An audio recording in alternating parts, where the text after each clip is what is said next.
Yeah. Good evening, good day, everyone. Thank you for taking the time out to tune in to what should be interesting and informative hangout on air. We have two topics we are covering today. Essentially, we're talking about cloud computing, and will be talking about predictive analytics. So the format is we have two speakers, two principal speakers, one each for each of these topics. The speakers being Subhamoy Chakrabarti and Abhijit Sanyal. And the format we're going to be adopting is that we will cover, we will have the speaker cover the topic for anywhere between 12 to 15 minutes, and we'll have a Q&A session afterwards, after that. Now, if we have too many questions in the room or whatever, we may not be able to answer all of them because we do have a time limit that we want to finish this HOA in, but we will see how it goes. So we will do this for each of the sessions. We will do this for, the session on cloud computing, and then we will also do this for the session on predictive analytics. So the first speaker today would be Subhamoy Chakraborty, who's going to be talking about cloud computing. Just to give you a very brief introduction, you can look up his profile on his Google Plus profile. But to give you a very brief introduction, Subhamoy Chakraborty has a background in computer science and a master's, and he has worked in a variety of vendor development areas, in the areas of mobile apps, in the areas of project management, and so on. And he has got a wealth of experience in many of these areas. He has also implemented cloud computing in a couple of organizations. So with that brief introduction, I will hand it over to Subhamoy Chakraborty to take on and start his session. Sure. Thanks, Raja, for the brief intro. Just to add to that, what I have been doing so far was I have worked mostly on the mobile part, and recently we have done a cloud implementation in our organization. So what we'll do is, in today's topic, we will briefly talk about what is cloud and why should we go for cloud, what are the case studies about that. We'll follow a brief presentation and go about that. Raja, I think your screen is only visible. Oh, okay. No, I can see you, so that's fine. You are visible on the big screen, so that's Okay. all right. Yeah. Can you see the slide, Raja? Yes. The slide is visible. Okay, great. So our topic is cloud computing, and to just give an idea what we'll talk about, we'll start with what is cloud, because cloud in general is a concept that is most of us are aware of. We'll briefly talk about what is cloud, and then we'll see what are the basic applications that we are using almost every day, which are cloud based. We'll also check what is the technology landscape today, where cloud fits in, whether that's too niche or too mainstream. We'll briefly talk about the service model that has been enabled through cloud. That's a major thing. And then we'll get into the execution part of it, that why should you move to cloud, or before you jump into cloud, what are the things that you should do. And last but not least, we'll talk about a case study where we have implemented cloud in a leading NBFC in India. So that's the overall agenda. And to start with, we'll get into the basics. What is cloud?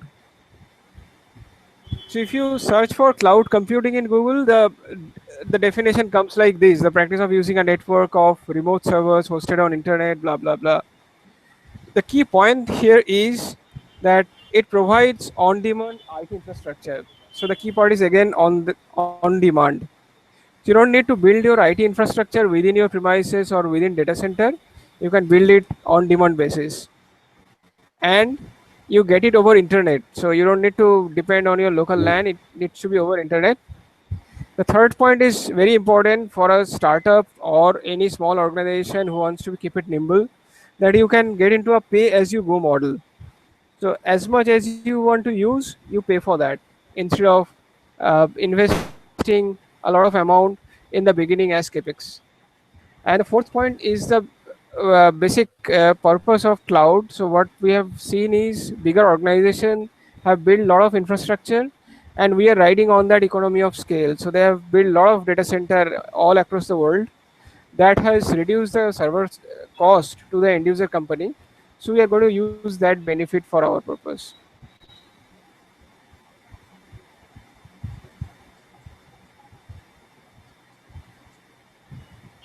So we'll get into the next topic,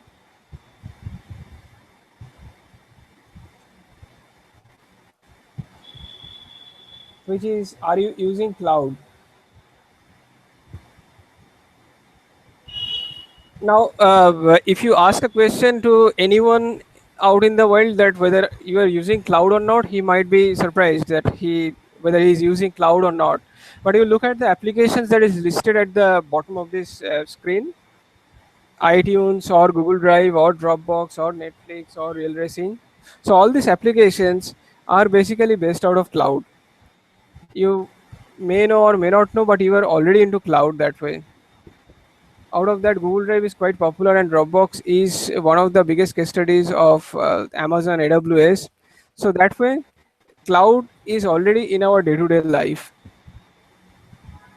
So the next question is cloud mainstream or it's a niche product still? So for that, what we have done is we have looked at the Gartner hype cycle. Those who know, Gartner publishes this hype cycle every year, and they try to plot the technologies on this cycle. So what they say is whether that's a technology trigger or that's in the path of inflated expectation, and that way. So we took a snapshot of 2009, where cloud was more of a niche product. But if you see the screenshot at the right, which is 2014, cloud has come out to be quite mainstream now. So it's slowly approaching the slope of enlightenment, which is the mainstream products in technology cycle. So what we are trying to say here is cloud is no more a niche product. Cloud is a mainstream thing, and it's in day-to-day use in most of the organizations. That maybe knowingly or unknowingly, you are already using some of this piece.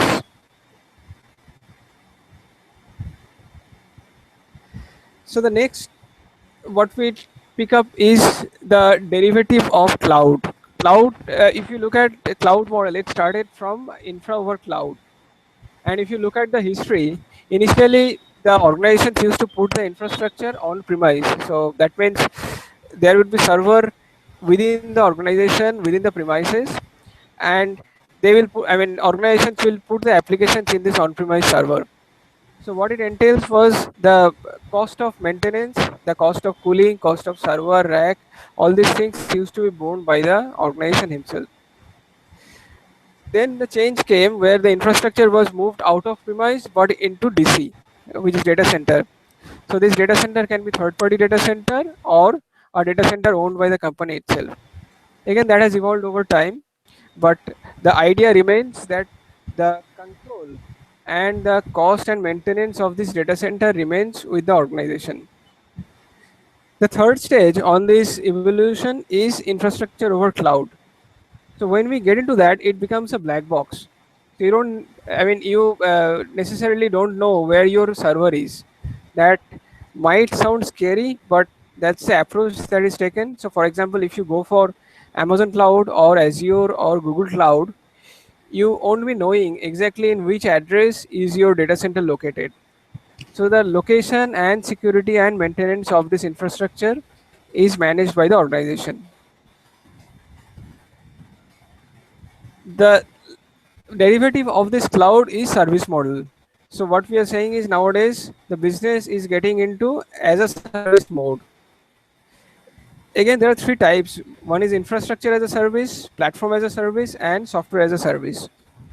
Infrastructure as a service is the most popular one, where you look at all the biggies like Amazon or Microsoft or Google, who provide computing or storage from their own data center. So you can rent out per hour basis, or you can block on monthly basis. So that depends on the provider. That's on the IaaS part. On the right side, we have software as a service, where people like SFDC, Salesforce.com or Google Apps, has hosted the entire application suite on the cloud, and end users can subscribe those services and use them as per user mode or in many other modes. So between IaaS and SaaS, there is PaaS, which is platform as a service.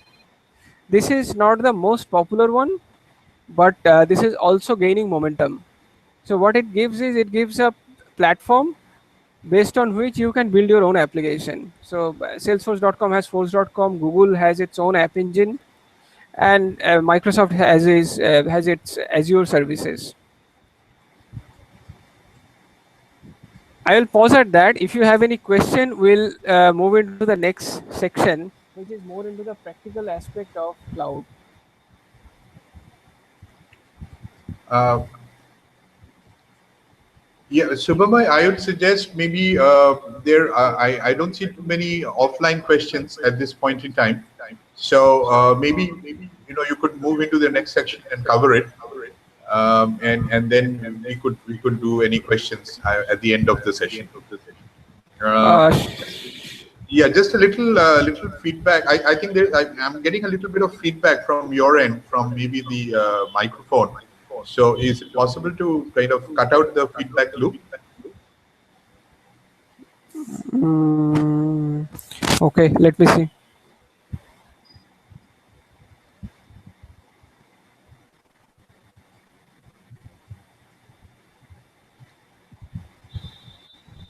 Okay, I think anyway, let's continue.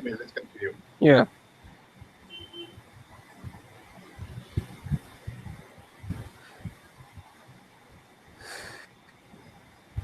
So here we are getting into the execution mode of cloud, and the question that we want to ask is why should you move to cloud? So here you means an end user organization. You can be a startup. You can be a financial organization or a retail organization. Any organization you can think of. So first point that we say is if you move into cloud, it gives an increased speed of execution. So earlier, people used to plan for servers. So what they used to do is there will be an application development lifecycle, and then people will do sizing of that based on number of users, and then server will be ordered. That will take its own time because vendor will be having its own turnaround time. Then you put the OS on top of that, ready the server, and finally you are ready for the go live. So that entire loop is now cut down because you can deploy a server on a cloud environment like say Amazon or Google or Microsoft in a matter of minutes.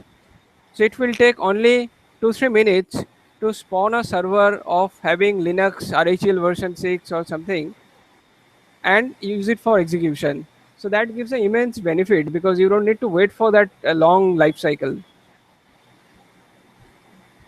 Second one is ease of horizontal scalability. So that's important if you look at any e-commerce site. Most of the e-commerce site goes through a cycle of popular sale and then again it goes down.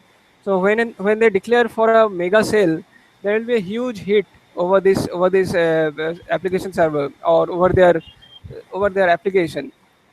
Again that goes down.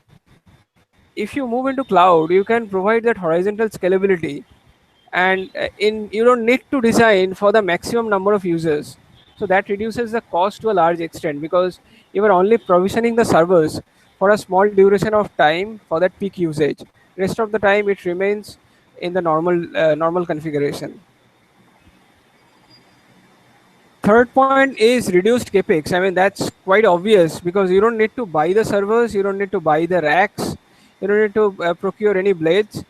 So all these things are going to be taken care of by the cloud service provider. But what it does is it converts the capex into opex. So it becomes a monthly pay as you go model. Every month you need to pay the per hourly usage based cost or per month usage based cost. So what this first 3 point turns into is a finance organization can focus on its core business instead of putting a lot of time in setting up a big IT infrastructure. So that's important because finally business is supposed to focus on business and not on setting up the IT infrastructure for a long time. With this in place, what some people call the culture of innovation kicks in. because it gives a lot of flexibility in doing experimentation and trying out new applications also. So what we say fail first strategy. So you can quickly spawn a new application, and for that you don't need to spend on a lot of capex for setting up the infrastructure. Rather, you spawn out a new application server, put that new application in, test it out. If you're fine, good to go, then you scale it up. If you're not fine, you just close down that server. So that way, this whole model leads to a lot of agility instead of the age-old model of building up your whole infrastructure and setting up the application.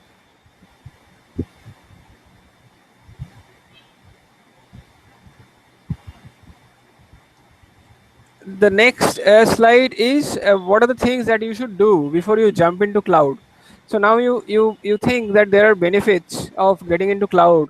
You see there are cost benefits, you see there are execution agility benefits, and many other things. But before jumping into cloud, you should follow certain steps. Otherwise, it may get haywire at any point of time. So first point is you create a cloud strategy for our organization. By cloud strategy, we mean you create a footprint of all the applications and see what is the strategy for you. Are you going to put your core application on cloud, or are you going to put your satellite applications? Would you put your UAT test environment on cloud? So that is called strategy, and that depends wholly on the organization. You need to get deep into the organization, see what is the roadmap, and build the strategy. Second point is you do a cost benefit analysis. So though it looks pretty lucrative that you don't need to put a lot of capex, but you just go for OPEX model. For all benefits, first you need to see whether it's breaking even in 5 years time frame. So while you are saving the cost of capex, you can also look at whether that capex comes down to the cost that you are spending over 5 years time frame, because after 5 years generally the server goes for a recycle time frame. The third important point is security. So there is a lot of apprehension that if I put my application server or if I put my application on cloud, is my data secure, or am I exposing all my data to anyone who can hack into my system? So there are apprehensions to that, and there are ways to manage that also. So for example, in certain cloud services, you can actually configure what are the ports open between various layers. So if it's a 3-tier architecture, there is a web server, there is an application server and database server. You can specifically define what are the ports open to each of these servers, and all other ports can remain blocked. The fourth point is about regulations. So this is important in pharmacy, or this is important in finance also, because certain countries put regulatory requirements that the data should not reside outside the country. So you should check on that and see whether the data center that we are choosing is within your country or outside. So for example, Amazon has data center in Singapore, which is nearest to India, and all across the world. Microsoft is planning a data center in India, but that depends on your regulatory requirements, and you need to take a call whether you are meeting all the requirements or not. And last but not the least, train your team. So this is very important, and this doesn't take much to do actually. If you have a system administrator within your organization who manages your Linux server or Windows server today, they can be trained to be cloud experts in pretty quick time. So train them, get them ready for the cloud rollout, and they will be able to manage it pretty easily.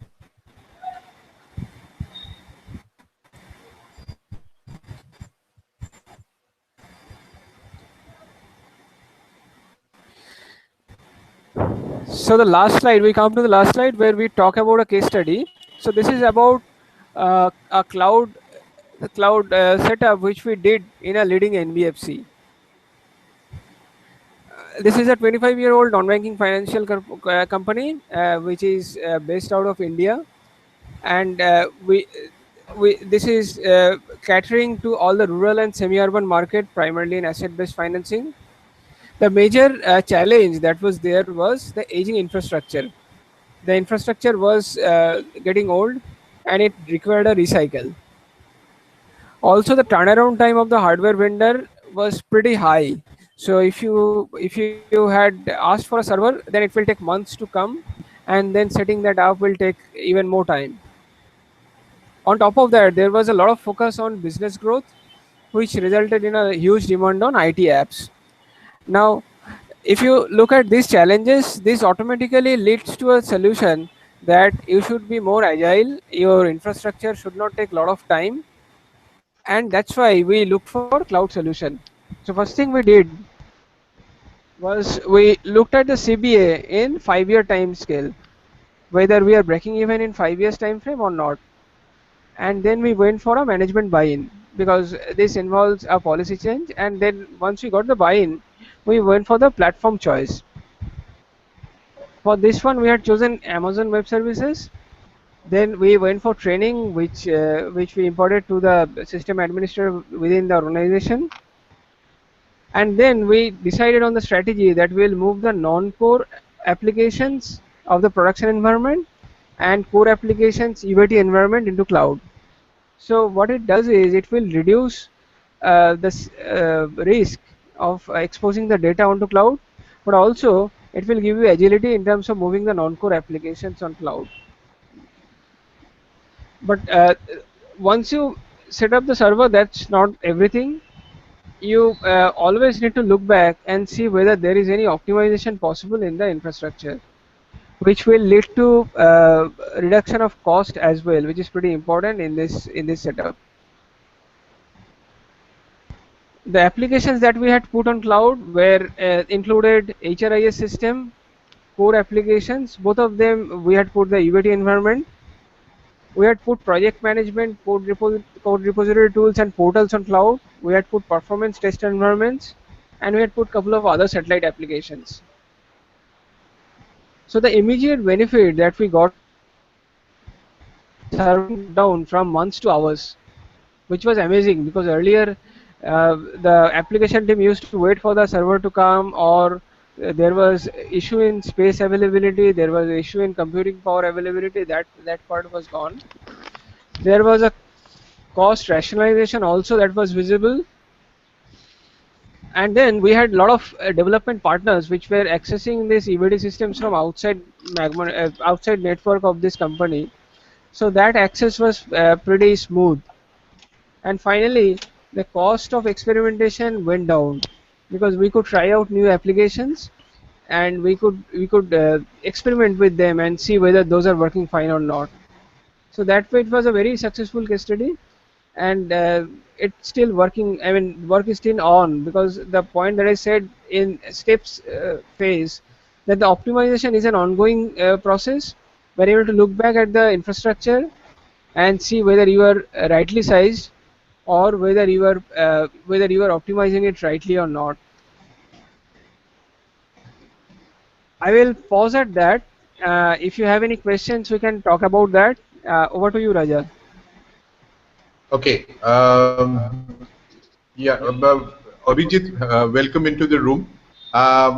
Since before I pose any questions, Abhijit, would you like to ask any questions? I guess you have been viewing most of Subhamoy's sessions. So if you have any questions. Can you hear me? Yes, we can. Okay. So,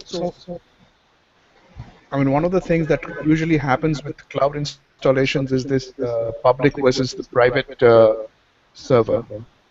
So do you have any opinions on that? Because security typically is such an issue that sometimes the cloud implementation gets, gets kind of, is reluctant to go into the cloud, especially with regard to the public, non-public, or a hybrid kind of a situation. I mean, there's all kinds of variations, I think, out there. Any opinions?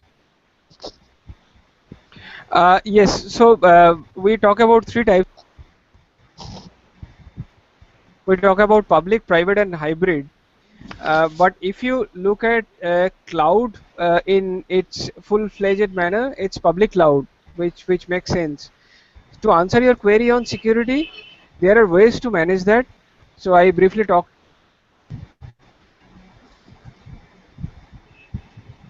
I didn't get into the details. So for example, in Amazon, you can actually define what are the ports open to each of these layers. On the data part, you need to take certain strategy. For example, if you are putting some customer data for testing on cloud, you may want to scramble that instead of putting the actual data, which may contain credit card information, for example. So there are ways and means to handle that. But I would say that private cloud is not really the cloud.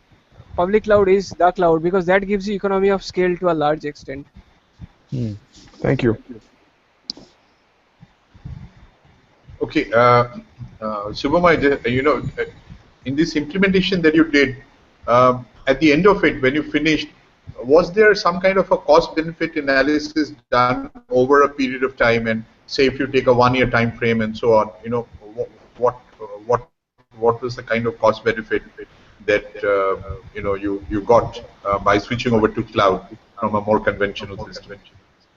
So that's an interesting question, and that doesn't have a straight answer because the type of server that you choose from cloud defines the CBA to a large extent.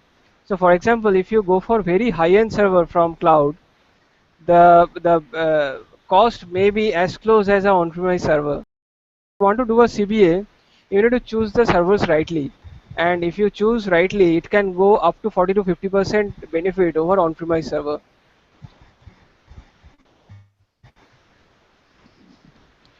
Okay, thanks for that question. I do not see any other questions right now, which have been posed offline.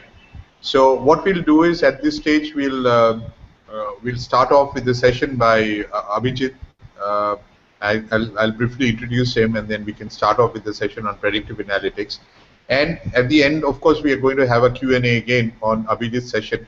And at that point of time, in addition to predictive analytics, anybody has any further questions on cloud computing, those can be asked, subject to our time frames that we have for this HOA.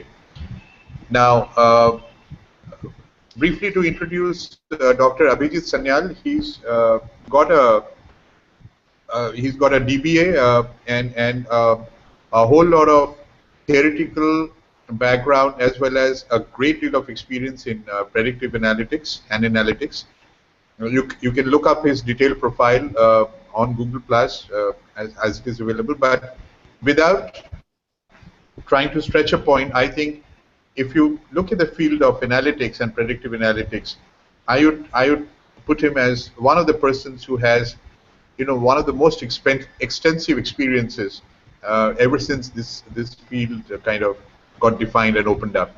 So having said that, I'll put you on to I'll hand it over to Abhijit to start his session and take us through his presentation on predictive analytics.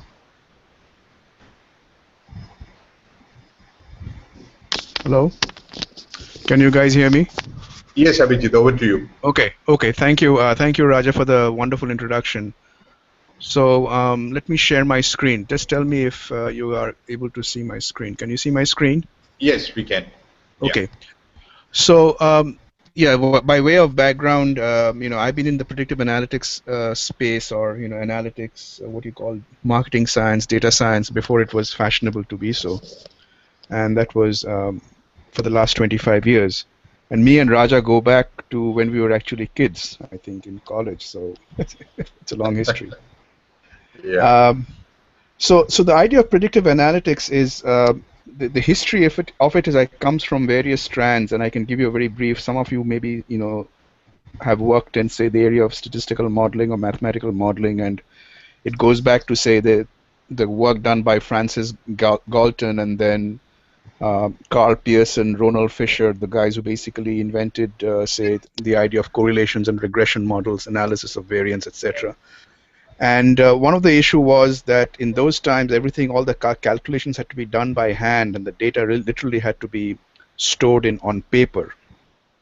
What has changed in the last, say, 10, 15, 20 years is that data storage costs have been dropping dramatically. Computing power has increased enormously. So Some of you may have even seen a movie on Alan Turing, and that was in World War II, when Turing and his team at Bletchley Park were able to basically crack the Enigma code using using various algorithms and Bayesian approaches, etc.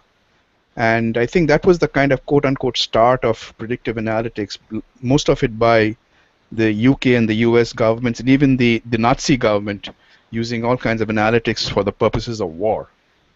So having said that, the idea right now is that it's become pretty much mainstream, and there is so much huge volumes of data generated, especially through, say, the Internet of Things, that we are actually swamped in data, and data without any analysis and without any insight is quite meaningless, right? So let me try to also give you some perspective on and bound the topic, because data can be of broadly two kinds. Data that is in what they call in rest, which is essentially static sources, and the data in motion.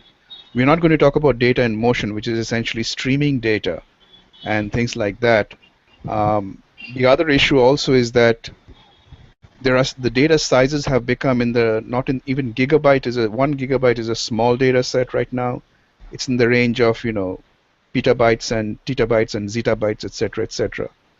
And to handle those kind of models or build models around that, or algorithms around that, you really need a totally different approach, because here, one of the things, as I said, was earlier on, data collection and data acquisition was extremely expensive. And so in that case, what was happening is, the whole idea of analytics was becoming sample sizes was an issue, but right now, samples are no longer an issue, because data is being generated literally as if you're drinking from a fire hose, as they say. So coming back, kind of bounding the topic, this is what, I think we'd like to discuss today, give you a process overview, understand, what is the business and the hypothesis development around it. You go to assessment and understanding of the data, ingestion and extraction, data preparation, modeling, evaluation, then finally deployment. We won't go into details and all the topics, but basically at least it gives you an overview of the process and what it means. So let's kind of define what is predictive analytics. So it's essentially the smart use of a variety of data sources, statistical modeling, and algorithms to provide insight. That's the key thing. And it's evidence-based, proactive, and dynamic. So a lot of you folks might be doing some reporting, right? So, reporting essentially says what happened, and alerts essentially say that, what actions are needed now. Basically, okay, this was, our sales was down last month, therefore we need to do something about, coming up with, increased effort to increase sales. Why is this happening? What's the analysis? Why was sales down? Because was it a weather issue, or was there was a competitive reactions in the specific territory, etc. Why is that happening? The predictive modeling basically goes into questions like, what will happen and what's the best thing that can happen? How can we optimize sales in the future? Basically by maybe, changing our value proposition, changing our promotion, sales force incentives, etc. Right? So again, this gives you a kind of a maturity curve, if I may say so. So essentially, you start with raw data in the left-hand side, and you clean data reporting, online analytic processing, all apps and ad hoc reports. You go into generic predictive modeling, then finally optimization. And the maturity within which an organization resides in basically ranges from the left to the right, that is simple to complex. So what are the applications of predictive analytics? I mean, this basically is a very high-level snapshot, for example, in demand planning and forecasting, product optimization, various applications of marketing science, tailoring and targeting value propositions, supply chain logistics, optimization of machines and things, mathematical modeling, revenue management. For example, there are companies in the US that are using weather station data to kind of come up with insurance programs for farmers. So, recommendation engines, whenever you use the Amazon or the Flipkart, buy products from there, basically they come up with some recommendations for your next product. How do they do that? They look at your past purchases and then come up with, like purchases that you may like over the next on your next purchase. Workforce analytics and learning. How do you can link employee and customer satisfaction? How do you recruit your best employees? How to retain them? And there are even things like text analytics and social network analytics, etc. I mean, the whole field is exploding just because, as I said, costs of data storage have gone down. Data is available in the gigabytes, and analytics, all the procedures are also available. So the other thing that you may have heard is the idea of what they call one sec. What they call the whole idea of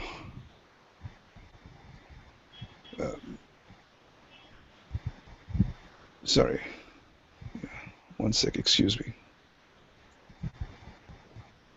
Yeah.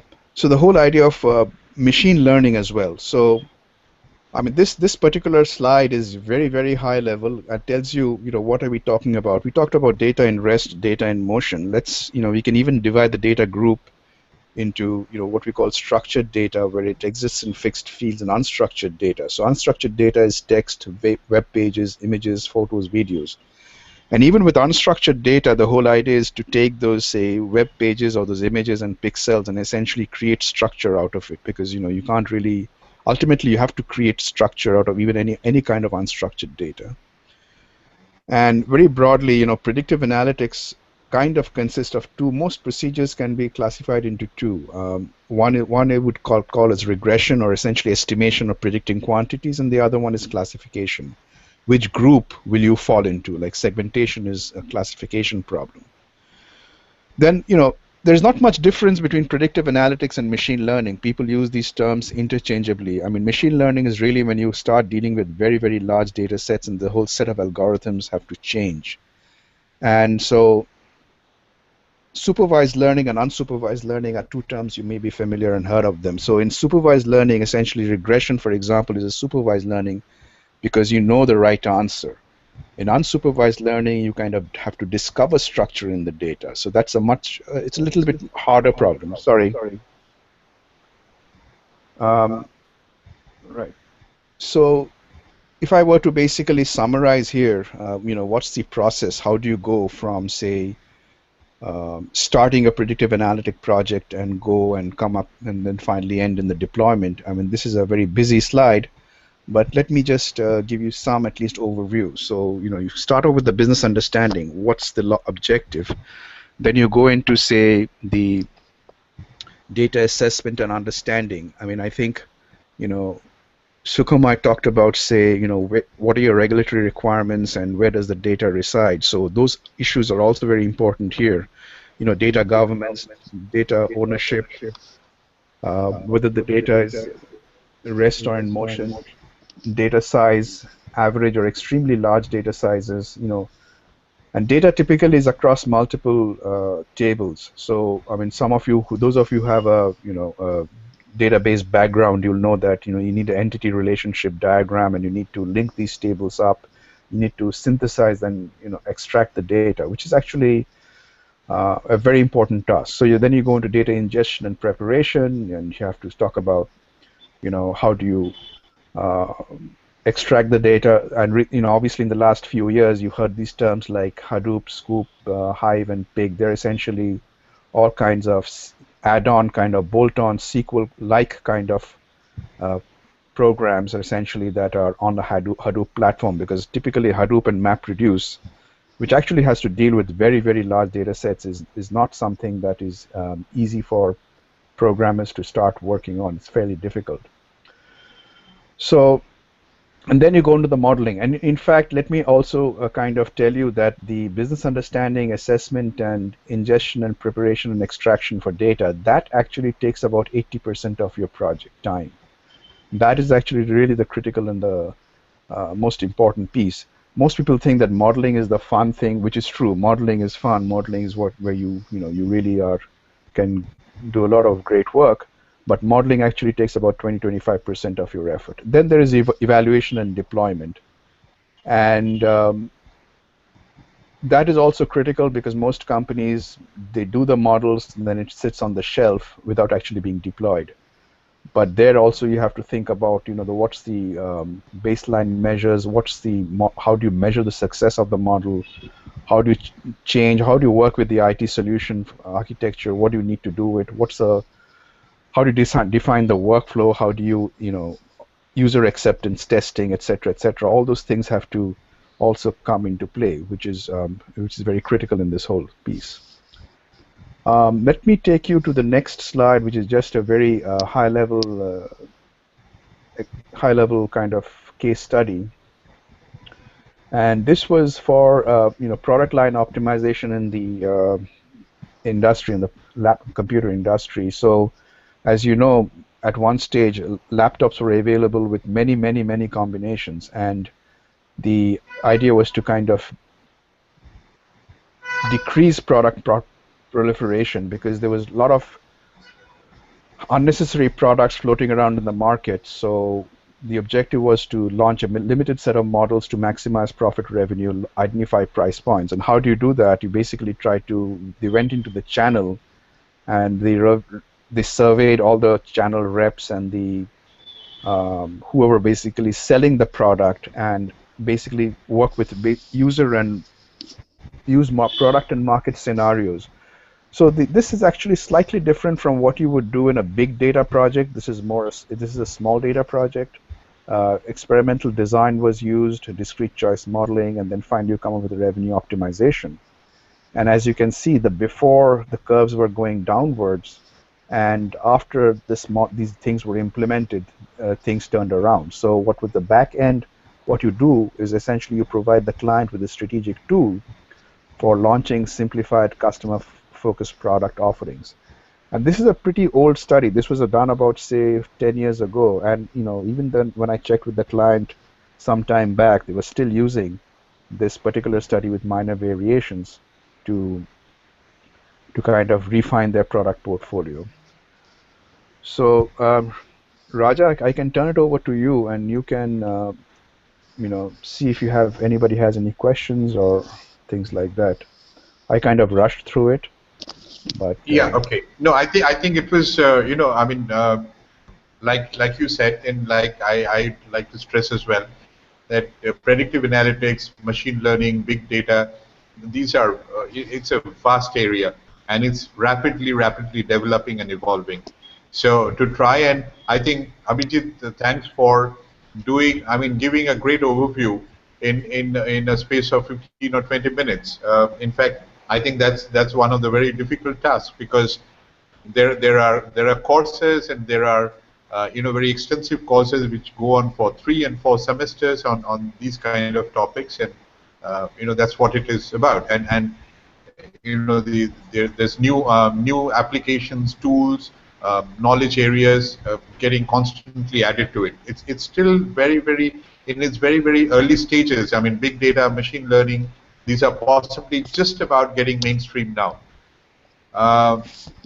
Having said that, maybe I'll kind of I have a few questions which I'd like to ask, but I'd leave it to Subhamoy to start off with any questions that you have, and I'll meanwhile just check if we have any online questions we have. Yeah, I have one question here. What we see is the data quality at times is not pretty good. So, I mean, how do you see it in other organizations? Is data preparation a big part of the task, or is data already available and you do the analytics on top of that? Subhamoy, I think you've hit on the biggest problem in this whole field, and that is how do you maintain quality, and the amount of time that it takes to kind of get quality up to a point where you can start using it for analytics is actually typically under-resourced and unknown, right? So you're right in the sense that one of the biggest problems is with data is missing data, right? So you think there is data, but actually there is no data. So there are now algorithms that essentially are able to handle sparse data across extremely large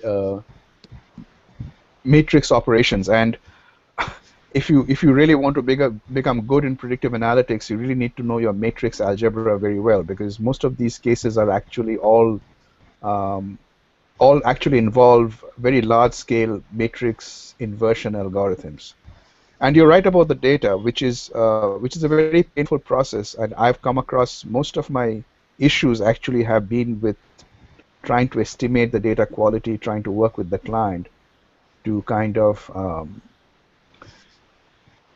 not only understand data quality and how we can improve it. And typically that is where actually it's no longer a data issue. It's actually an issue of talking to different people who own the data and to talk to them, one-on-one as to how do you improve the data as such. And this is something I think is going to be a continuous problem for everybody going forward, is how to improve the quality of the data.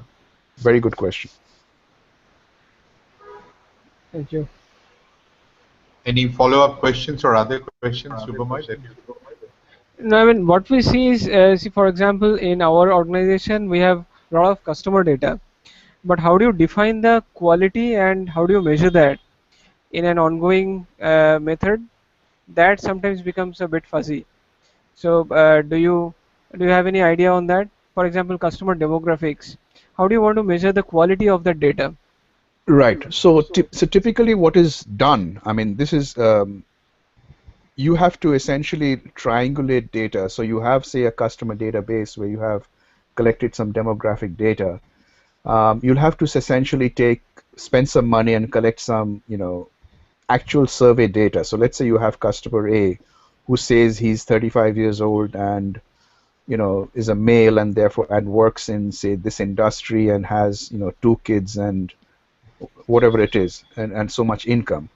So actually you have to then go and get a smaller sample and actually survey people and talk to them and get actual data, and then do a one-on-one comparison with what your customer data is showing and find out what is the level of accuracy. What I have found is, it's very interesting, is typically the level of accuracy is actually in the range of 70 to 80%. So you can actually use their algorithms which based on your product usage, product purchase, and transaction behavior can actually predict demographics. You get the idea what I'm saying? So it basically uses the data to kind of predict which likely demographic group you will belong.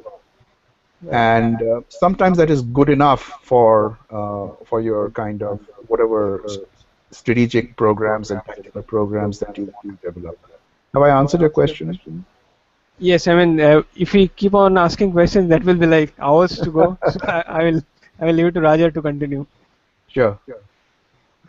Yeah, Abhijit, my question is more about possibly a fairly related area, which is about big data, machine learning, and so on.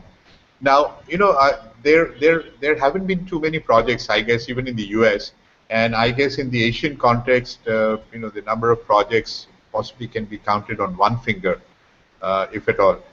Now, my question is that in most of these cases, you're churning all that data. You're looking at the whole data set instead of just a sample and so on.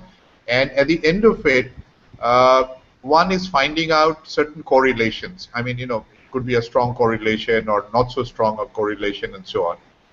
But this, in most cases, it does not tell you the causality.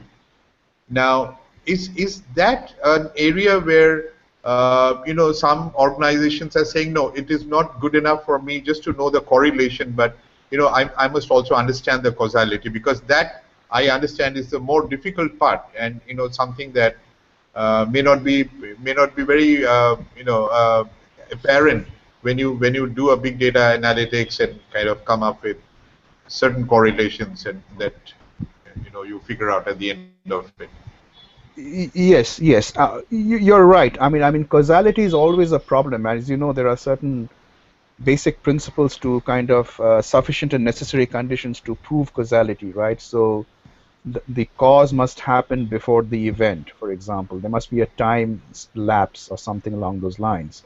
And there are other rules that define causality. Now, that is always an issue, and that is always something that most analytics practitioners kind of, I would say, struggle, but at the same time we have to use our common sense to try to come up with why something is behaving in the way it is, right?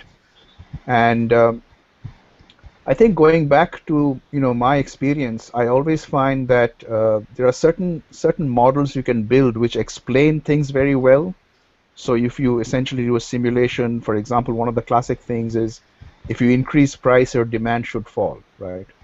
And or if you essentially increase the promotion of your products, then essentially your demand should go up to a point, and then it may fall again. So there are models that explain very well, and there are other models that don't explain very well, and they're essentially black boxes. I mean, the other example would be a neural network, which essentially is what they call an over-parameterized model, which, if you look at what they call the parameters or the constants, it's impossible to understand why the model is working and doing well. And some of you may have heard of the Netflix competition. The Netflix came out with a $1 million prize, which was, I think, ultimately won by an IBM team. And they actually use something called ensemble modeling, which means stringing together 5 or 6 different kinds of machine learning models together, cascading them. And if somebody went to ask them, why is it working, it would be very hard to explain that, right? So, that is a conundrum in this particular space, and I think it's always going to be a problem as to try to always define causality as such in a very clean and clear fashion. So, am I making sense here, guys? I mean, I don't know. I think so. I think that's a difficult area, and that still remains a great area. So yeah, but thanks for that explanation. I think given that, I think this is a very lucid way of kind of putting things. Just a point to those who may be viewing this, on YouTube or on our homepage, where this is also being live cast. If you do have questions, you can use the Q&A app, or you can use the button which you see on YouTube to put in your questions there, and we'll try and pick them up and get them answered by either of the speakers. That is, if your question is pertaining to predictive analytics or cloud computing, one of these two areas. Also, just to mention that we do conduct periodically, corporate workshops, where we go into a lot more detail, which will not be possible to cover in such a short session or in a hangout. So you can keep your other questions coming in, because we do have some time, and we can pick them up and do that. Meanwhile, I'll just pick up a question posed by Sunil Karve, which you can see. If you switch on your Q&A column on the right. I'll just read out the question as well. Sunil Karve's question is, he says, Abhijit, what methods and techniques typically go into the analytics, for example, regression, etc.? That's the question. Yeah, so, when you say what methods and techniques, I'm trying to understand the question, Sunil, because regression is actually a method, right? So, as I was saying, broadly, most of these predictive analytics problems fall into 2 classes as such. One is predicting quantities, and the other is, predicting classification, which group you will belong. Going back, so let's take that tree down further just to try to answer your question. If you say regression, and that is essentially also called supervised learning, right? Most of these problems actually become, if you think of it simply as y is a function of x, a left-hand side trying to understand what the right-hand predictor should be. And there are very many ways to do that. So, regression is one way. For example, logistic regression is another place where you kind of understand, say, a dependent measure, which is maybe a 0-1 variable or a nominal variable. And those are the kind of details that obviously we'll have to do in a workshop. But there are support vector methods. There are all kinds of, say, other methods that basically go into this particular problem of regression. But regression is just one regression is possibly the most important piece of predictive analytics right now. But what is really important is what is called, how do you understand the predictor or the driver variables that will predict your dependent measure, which is, say, either your purchase or choice, or it could be, say, component failure of a machine, failing versus not failing. So have I answered your question, Sunil? I think we can go into a lot of details in one of these workshops, but it is a very good question. Thank you. Sunil, if you're viewing or if you want to kind of join in, we have space in the room, so you could join in. Or if you want to ask a follow-up question, you do key it in, and we'll try and pick it up from there. Meanwhile, Subhamay, do you have some other questions on the topic? No, I will leave that out. I mean, there are many questions, but I will possibly keep it for future. Hey Raja, I think somebody has joined a question. Maybe it's you, about the case studies planned to be discussed are the Asian ones, and that's a Oh, very okay. good This was question. an offline question, which in fact I think we had put in, and because I thought we thought that this was also specifically for a lot of Asian viewers and Indian Sure. viewers and so on. So therefore, there was a question about would you be discussing any Indian case studies? And I think Subhamoy did discuss an Indian case study in terms of cloud computing. But would you have any Indian case studies you can refer to briefly in this area? I can refer to them as anecdotally. I mean, there are some work being done in the finance. I mean, you must understand one thing is, I think it was this famous guy, basically a bank robber. He said, "Why do you rob banks? Because that's where the money is, right?" So to a certain extent, where do you go for data? Because you got to find where the data is. And right now, I think India is, possibly in the same situation as maybe 70s or 80s in the US, where US was in the 70s and 80s. So there's a lot of data being generated, I think, mostly in the financial services and transactional area and places like retail. And also, I think, say, in places like telecom. So those are the 3 or 4 sectors where I know there have been some work done, especially in the field of telecom, trying to use, say, um, and predict essentially what's the kind of phone, and what's the kind of phone you will purchase, what products will you purchase in your phone, and etc., things like that. And also in the area of, say, mobile marketing. So these are very, very nascent areas right now. And as far as I know, there is some work being done also in the banks, where uh, for example, some of you may have heard of things like credit scores, right? So, right now in the US and even in most Western nations, there are very formalized credit score, which basically put you in a specific credit bracket for your ability to pay off loans and take loans and, etc. So I think India right now has some level of work going on at that consumer level. So that's my knowledge so far, but I mean, I think many listeners may have other experiences too. Go Right. ahead.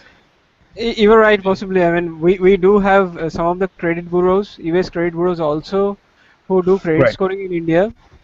And yeah, I mean, the database is getting built up, I would say, because right, for credit scoring, you need the source of data to a large right. extent. And you need history. You need a long history. You need about 10 years of credit history to say that, okay, and that is being built up right now as we speak. Yeah, people like Sibyl and Experian are setting up credit scoring here also. Right, exactly. Yep.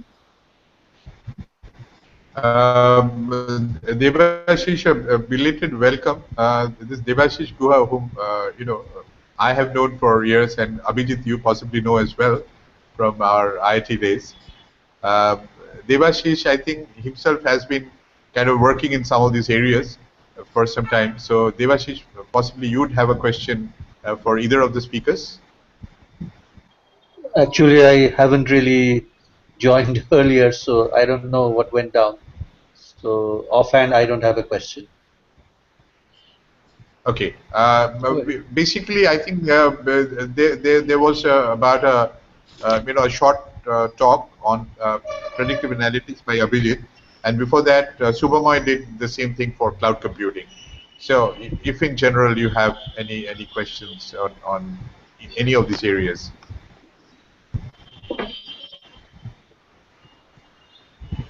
I guess, I have the same question that you asked, and uh, predictive analytics, where are we in India with respect to predictive analytics? I know that Abhijit already gave some, response to that, but one area that where I have been working, and that is in financial markets. There is, of course, enormous amount of data that's produced by the markets, and that is one of the uh, application areas of predictive analytics. My understanding, so far as I know, is that it is not really being used in a extensive way for market prediction in India. Maybe Abhijit can comment on that. Debashish, when you say market prediction, are you talking about stock market prediction? Stocks, bonds, currencies, Yes, yes. yes. Oh, very good. Well, we know what happened in 2007 and 2008. All those quant models went over the transom, right? And there was complete disaster. So one of the things about stock market prediction is that it's very, very difficult in my opinion. And one of the things specifically I think in the Indian markets you have to think about is the level of liquidity. So a friend of mine, for example, is doing some work in Singapore using, say, the Singapore stock market, or essentially Asian stock markets. And in Singapore, for example, there is the financial, and you must have heard of these guys, the Temasek. They own a lot of stock in a lot of companies, and there's hardly any liquidity. So even if you come up with a model, the model is of very little value because there's so little liquidity in the markets. And anyway, so coming back to the stock market problems, I think India, it's a very difficult problem right now in the US. There are firms I know they have started work. In fact, I know professionally quite a few people who do things like this high frequency trading, right? So essentially you have a model that predicts based on the number of ticks in microseconds. So to the extent that there are some firms that actually site their data centers close to the New York Stock Exchange, and the length of the utility pipe is actually one factor that determines whether you can make a profit in the market. So it's in that level of literally microseconds of trying to get ahead of the game to try to predict profits and the models there are very simple models. Essentially all they do is say before somebody else gets to react to a certain market information, they essentially have made a trade and got in and got out. But all this is very, very I think in the Indian context, high frequency trading, I don't think really exists right now. And it's a very difficult. There are some hedge funds that have basically in the US have started doing, say, using big data and data sciences. I don't know how successful they have been. And most of the people who have been successful in the US actually have used models to kind of uncover market inefficiencies and therefore make profits. For example, there are people who have used, say, the utility rates essentially sometimes spike because of various weather and other patterns and etc., and make profits in the utility space. So I'm coming back to your question about the Indian stock markets. I don't know. I think there are a lot of regulatory issues and other issues that need to be resolved before you can see that. I'm rambling. Sorry. Let, I was just let, putting my thoughts let me together. just let me just add to that. Uh, Actually, server co-location is very much available in India. Both Right. Bombay Stock Exchange and the National Stock Exchange offered this service where you can co-locate the server on the exchange building in the next room. Right. So the length of wire is around 10 meters, which is obviously very Right. important, as you pointed out. Uh, and there are in fact high frequency trading firms in India, uh, mostly in Mumbai, of course, but a few I believe in Delhi. I don't know exactly how prevalent it is. The current estimate is that as much as 30 to 40% of the trading on the National Stock Exchange may be generated by algorithmically. Right. So apparently this is come in a big way even in India. I don't know, the provenance of these stories and whether to believe them, but these are reported in the financial press. In terms of algorithms being used, as you correctly pointed out, they tend to be very simple, and in India also, I'm sure that is the case. However, uh, to what extent the methodology remains the same and to what extent it is even regulatorily permitted, these are questions that certainly I don't know the answer to. Yeah, I agree with you. I agree with you. I think a lot of this is actually we'll never know because a lot of it's mostly very obviously company confidential. So Right, exactly. Okay. Yeah. Sorry. Yeah, I think we coming close to the end of the time that we had scheduled for this. Maybe I'll ask one last quick question, and if there are no other questions offline, at the end of that question we can wrap up the session. My question is essentially, Abhijit, I think one of the dilemmas a lot of people who face, who want to get into this, who want to into these areas, is that they can't find they do not know where to find all the data that they need.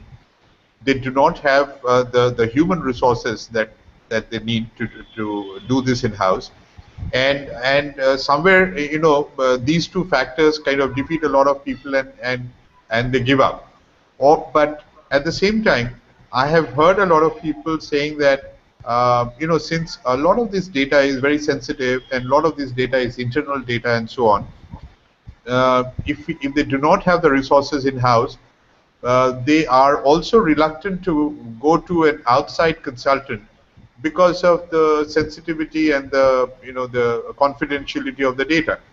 They would not quite trust an outside consultant to kind of have access to that data. I mean, despite confidentiality agreements or non-disclosure agreements and what have you.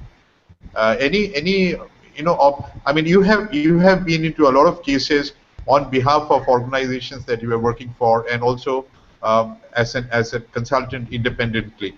How do you see this issues resolving themselves in the near future?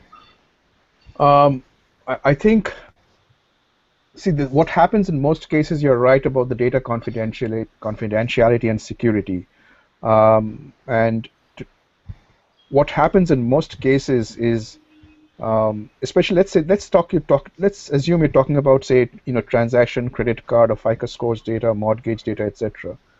I can tell you, I worked for one of the major banks, and we were building models for their CCAR, what they call the comprehensive, the review process mandated by Fed. And what they typically do in those cases is they'll actually give you a separate laptop computer where you cannot download anything, and that has access to their internal servers through a and obviously you need RSA security tokens, etc. So it's a completely standalone machine where essentially all the software is installed, and you use it to basically get your work done remotely or otherwise.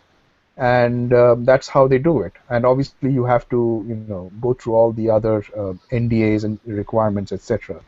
And if you have stolen the data, I can tell you they will go after you. So I don't know whether that answers your question, but basically they essentially create complete standalone devices for you to access their data sources.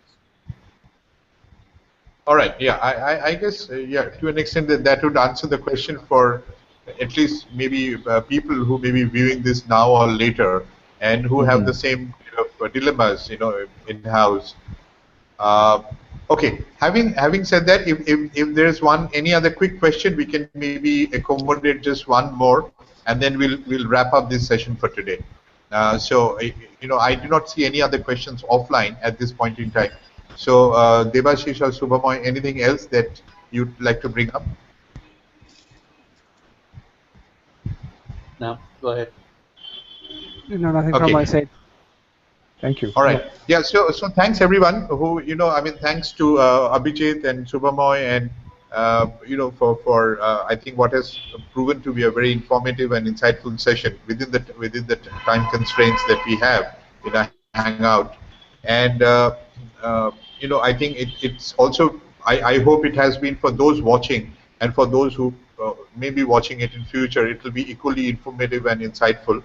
So we will end this session here, and I'd like to mention that we have another session, a similar session coming up in the first week of May, on the 6th of May to be precise, which is essentially on smart search and on big data.